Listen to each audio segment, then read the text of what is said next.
එහෙම පුංචි කට් එකක් දාලා මෙන්න මේ වගේ පුංචි බටයක් මේ පුංචි සුදු පාට බටයක් වගේ එකක්. ඒකට අපි කියන ග්‍රොමට් කියලා ග්‍රොමෙට් එක. මගේ ඩිජිටල් ඔටෝස්කෝප් එකෙන් කන බලනවා දාපු වීඩියෝ එක දැකපු ඔයාලට ගොඩක් ප්‍රශ්න තිබ්බා.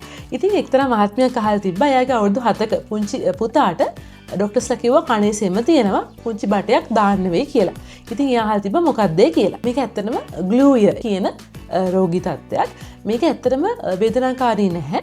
මේක අර කනේ සැරව හැදිලා කනේ ආසාදින වගේ තත්ත්වයක් නෙමෙයි. මේක පොඩ්ඩක් වෙනස් තත්ත්වයක්. මේක ඇති වෙන්නේ ගොඩක් වෙලාවට පුංචි දරුවන්ට.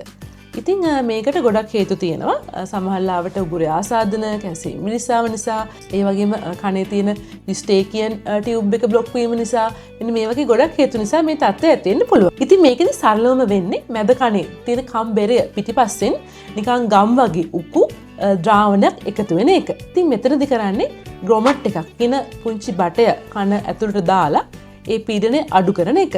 ඉතින් මේ තියෙන්නේ එහෙම කරන සර්ජරි එකක්. මේකෙදි ඔයගලන්ට පේනවා මුලින්ම කම්බරේ. මෙන්න මේ තියෙන කම්බරේ. මේකේ උපකරණයක් පාවිච්චි කරලා පුංචි කට් එකක් දානවා. එහෙම පුංචි කට් එකක් දාලා මෙන්න මේ වගේ පුංචි බටයක් ඇතුළට දාලා ඔයගලන්ට පේනවා ඒක ඒ ඇතුලේ එකතු වෙලා තියෙන ද්‍රාවණේ වැකුම් කරලා සක් කරලා එළියට ගන්නවා. දැන් මේ පේන්නේ මෙතන මේ ගම් වගේ. අන්න ඒ නිසා තමයි මේකට අපි කියන්නේ ග්ලූය කියලා. ඒක නිකන් අර ගම් වගේ නිකන් ඇල්ලන සුළු ද්‍රාවණයක් වගේ එකක් තමයි තියෙන්නේ. ඉතින් දැන් ඔයගලන්ට පේනවා මේ ටික ඔක්කොම සක් කරලා අරගෙන මේ පුංචි සුදු පාට බටයක් වගේ එකක්. ඒකට අපි කියන ග්‍රොමට් කියලා ග්‍රොමෙට් එක. ග්‍රොමට් එක ඇතුළට දානවා. ඉතින් මේ සර්ජරි එකට කියන නම තමයි මිරින්ගොටොමි. මේක සාමාන්‍යයෙන් සිහින ඇති කරලා කරන්නේ. ඉතින් මේ ග්‍රොමට් එක දැම්මට පස්සේ මාස 6ක් අවුරුද්දක් විතර යනකොට ඉබේම මේක වැටිලා අර ග්ලූය තත්ත්වය හොඳ වෙනවා.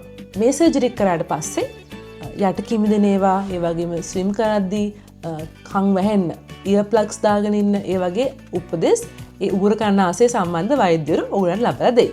මෙතනදි මට ඕනේ මේක දල අදහසක් ඔයගලන්ට දෙන්න. ඒ කියන්නේ වැඩි විස්තර දැනගන්න ඕන නම් ඔයගොල්ලන්ගේ ડોක්ටර්ව හම්බෙලා දැනගන්න පුළුවන්. ඉතින් මේ වීඩියෝ එකට ඔයගොල්ලන්ගේ යාළුවෝ ටැග් කරන්න, එයාලත් එක්ක ෂෙයා කරගන්න වගේම ඔයගේ අදහසත් කමෙන්ට් එකක් දාගෙන යන්න අමතක කරන්න එපා.